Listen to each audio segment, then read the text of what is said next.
G'day everyone, thanks for joining in. Today's video is going to be a few things mixed into one, so stay tuned and watch to the end. So I'm going to show you how the Landcruiser goes being washed after a pretty dirty weekend, what I used to treat it, the Raptor, to make it look the way it does, and finally we'll do a walk around and I'll show you how the Raptor Liner has weathered with all the abuse that I've thrown at it. So stay tuned and don't forget that like and subscribe.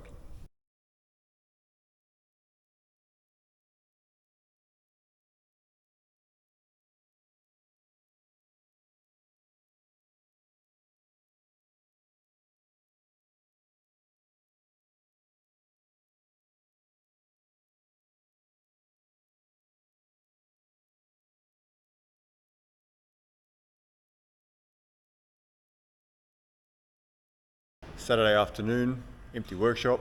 I thought it's a good time to do a follow-up video on the Raptor.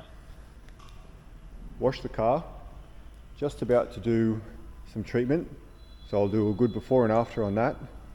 And then we can go over how the car has handled the past couple of years of abuse, four-wheel driving, beach, bush, mud, trees, everything that I've thrown at it. So stay tuned, more to come.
The beauty about hyperlapse videos is they make tasks that take a little bit of time go really, really quick.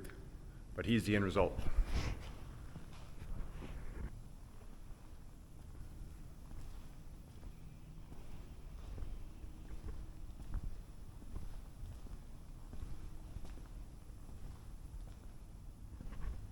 The product I use.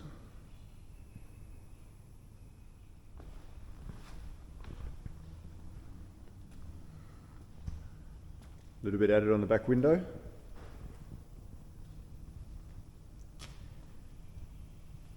Right now sitting in the shade, it doesn't look too amazing, but when I take it outside in the sun, it really does make the colour pop. Big shout out to Dave from Bearded 4x4 for doing the stickers. Quick turnaround on the sticker pack that I asked. Helped me with the design, got it to me really quick. Shout out to 230 for making some really cracker stuff. And of course, Mr. Toyota for making the 80 Series Landcruiser. If you've stuck with me so far, wash the car, detail the car, and now for the follow-up on I painted my car with Raptor Liner. It's been through hell, as I've explained before. I'll put some pictures up, link some vids.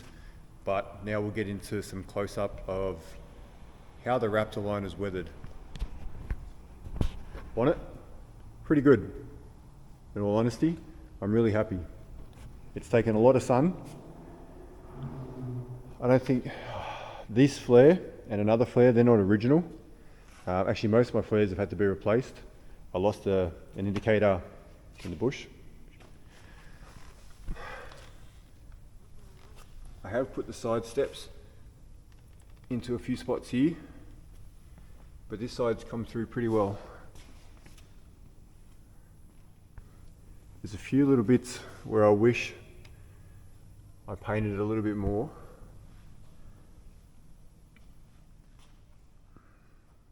But this side's come through very, very nicely. The roof is amazing. The back, unfortunately, I backed into a tree.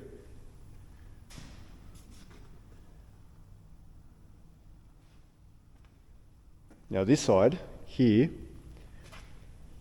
well, I put it on its side, and you just see where the Raptors come off a little bit just there, a little bit there, and a little bit there.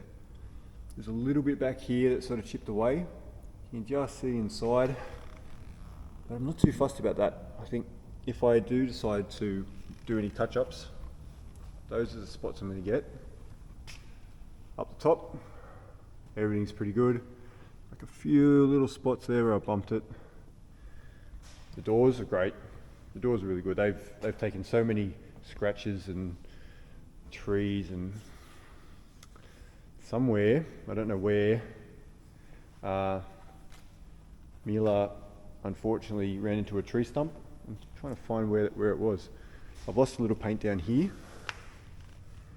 That's annoying. Have to fix that. I did treat all this, and when I flex, obviously the tyre goes in there. The worst part was the bull bar. We didn't spend enough time prepping it, didn't spend enough time putting coats on, so it has suffered the most. Starting to come off here. There's some chips, but to be honest, this bull bar cops everything. There's a tree that's blocking the path. First to hit mud. Some shit.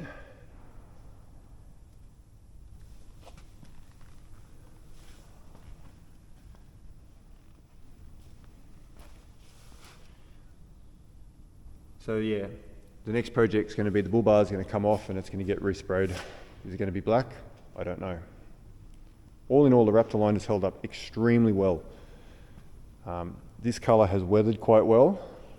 I do wish it was a little bit more pop.